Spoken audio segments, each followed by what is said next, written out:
ourselves as building the missing internet's identity layer, and that's a mobile identity layer. So we use mobile numbers as digital identity credentials, and that provides a streamlined user experience, frictionless user experience, and allows businesses to prevent fraud and cut costs.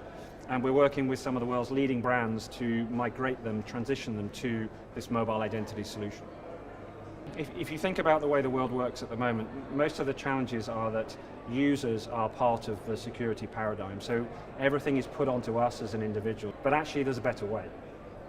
So if you think about your mobile phone, I switch mine off at night, I turn it on in the morning. When I unlock the handset with a PIN, I can use the phone, but I never have to log on to the network. So that's how security should work. It's invisible to the user, it's frictionless for the user, but it works.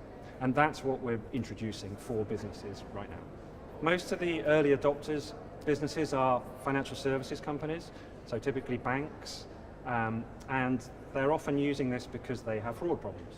And so they're able to use phone number verification and mobile identity solution to eliminate phishing and ATO fraud, because when you're using this solution, there are no shareable credentials. There's no PIN code, there's no password, and so there's nothing for a fraudster to steal.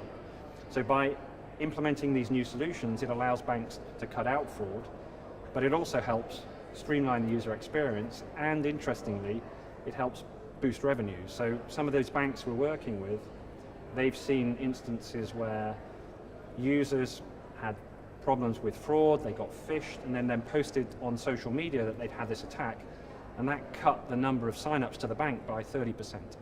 So by removing that problem, by solving that fraud, not only does it cut their costs to make the user journey happier, cut the fraud out, it also impacts their revenue in a positive way.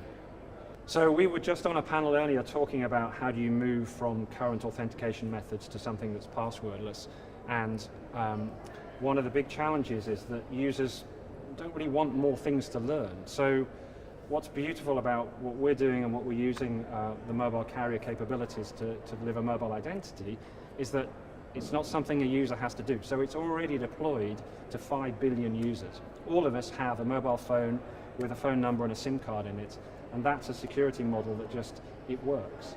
So if you're able to roll that out, then you solve one half of the problem. There's nothing for the user to do, it's just the business that needs to adopt this new technology. And I think one of the other benefits of it is because it's a possession factor security mechanism, it's resistant to AI. So AI-based fraud and deep fakes or phishing attacks get solved by rolling this out. And it's just something that the businesses need to adopt so that the users can benefit as well.